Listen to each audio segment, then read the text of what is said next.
Capítulo 16 do Evangelho segundo o Espiritismo: não se pode servir a Deus e a Mamon.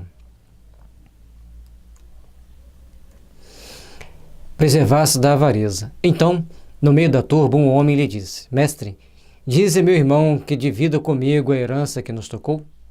Jesus lhe disse: Ó homem, quem me designou para vos julgar ou para fazer as vossas partilhas? Aqui tem muitos ensinamentos. Primeiro deles, Jesus está no meio de um grupo de pessoas e vem um e pede uma ajuda inusitada. Diferente daquelas que normalmente as pessoas pediam. Era comum pedir a vida eterna, pedir para sentar ao lado do Pai, pedir saúde, pedir cura, mas esse pede que o irmão dividisse com ele a herança. E Jesus dá uma resposta também diferente. E pergunta se quem o designou para fazer partilhas e para fazer julgamentos. E muitas das vezes, a gente está fazendo atendimento fraterno, chega alguém e pede. Tem gente fazer um trabalhinho aí para fazer lá a divisão da herança o mais rápido possível. Para os meus irmãos fazerem a divisão da herança de forma mais justa. Mas mais justa do ponto de vista de quem? E as pessoas, é uma coisa muito complexa na nossa sociedade, porque poucos são aqueles que realmente entendem que temos que cumprir certas regras, certas normas. Então, se temos que cumprir certas regras e certas normas, nós temos que aprender a fazer também o possível para estarmos agindo de forma mais condizente, mais compatível com as leis divinas. Faça-se necessário que nós comecemos a olhar para dentro das nossas ações. Esse irmão que queria que Jesus intercedesse nessa partilha, ele estava realmente cercado de boas intenções? Ele estava realmente seguro de que ele estava certo? Ou ele queria pegar os poderes de Jesus, que muitos achavam que tinha muitos poderes, para tentar, e tinha mesmo, mas não para fazer coisas ilícitas. Ele sempre fazia aquilo que era edificante para a alma. E ele chega lá, então pede para ajudar a compartilhar, a dividir a herança, mas na realidade ele tinha outras intenções.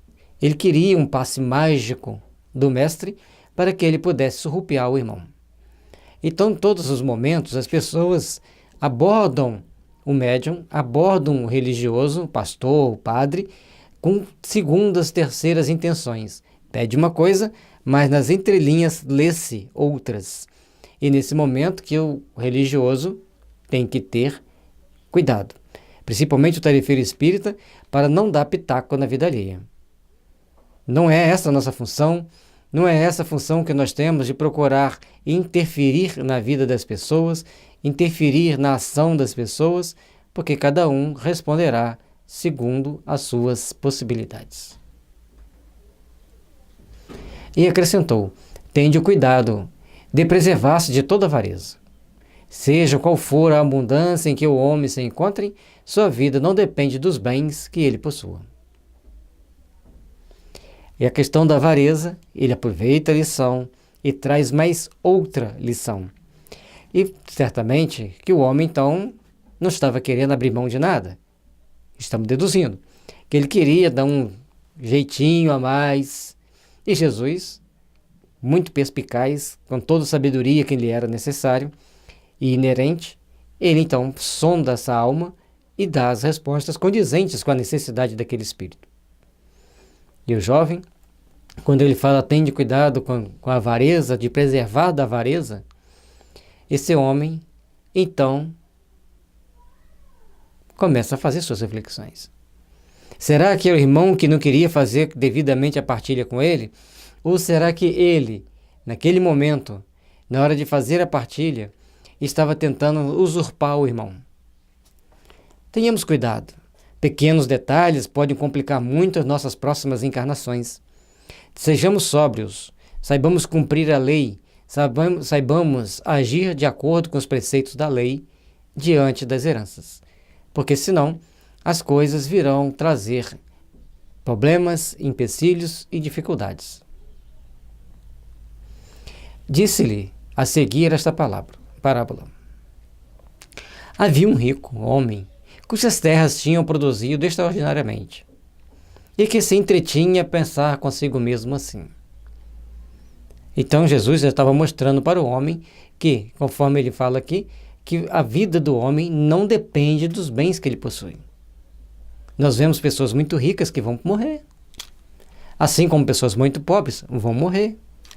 Um dia, não se sabe quando, não se sabe com que idade, mas vão morrer. Todos nós morreremos um dia. E tem gente que não gosta nem de ouvir falar nisso, nem de pensar nisso, mas é importante que pensemos. E como vai estar a nossa consciência no dia desse trespasse, de passarmos para o outro lado? Então nós temos que procurar fazermos as reflexões para procurarmos entender como e de que forma devemos agir, como e de que forma devemos nos portar diante de tantas situações, muitas das vezes adversas.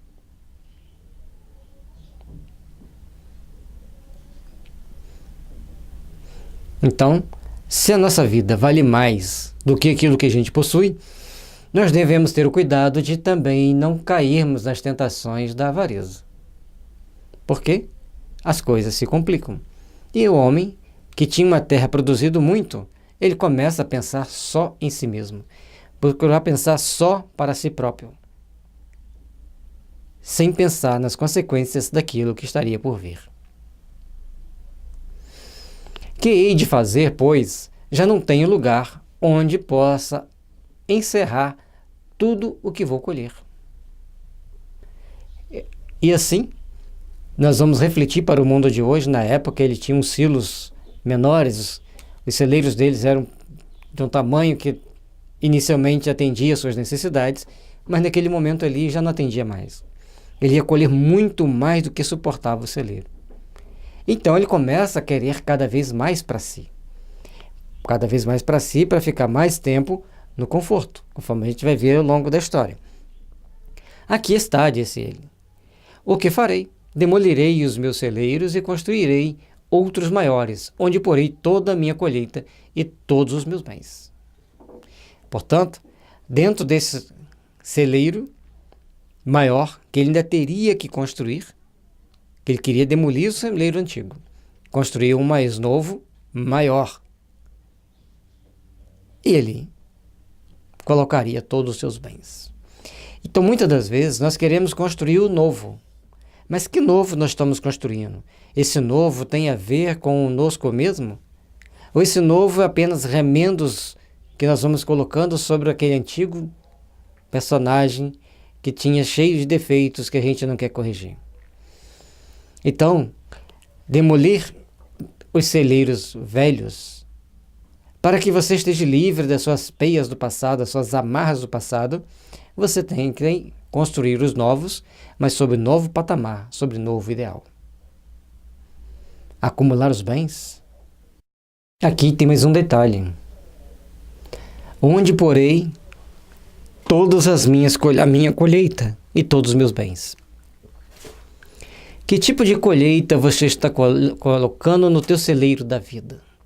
Que tipo de colheita você está colocando, que você está acumulando, que você está juntando para o celeiro da sua vida? Que tipo de celeiro você está construindo? O que você vai colocar nele? Quais colheitas você tem no seu dia a dia para colocar no seu celeiro da vida? Reflitamos. E direi à minha alma, tens de reserva muitos bens para longos anos. Repousa, come, bebe e goza. O sonho da maioria das pessoas, ganhar num desses jogos que existem por aí e ficar a vida inteira à toa. Só que ele esquece que quando ele adquire todo aquele valor, todo monetário, toda aquela quantidade de dinheiro, ele passa a ter outras responsabilidades. A pessoa passará a ter outras necessidades de trabalho. Porque se só ganhar o dinheiro sem trabalhar, você vai perder. Portanto, um conjunto de fatores que nós temos que procurar avaliar, ponderar para crescermos e aperfeiçoarmos. Mas Deus, ao mesmo tempo, disse ao homem: que insensato és! Esta noite mesmo tomar-te-ão a alma. Para que servirá o que acumulaste? Já pararam para pensar nisso? Acumula-se, acumula-se, acumula-se. Para quê?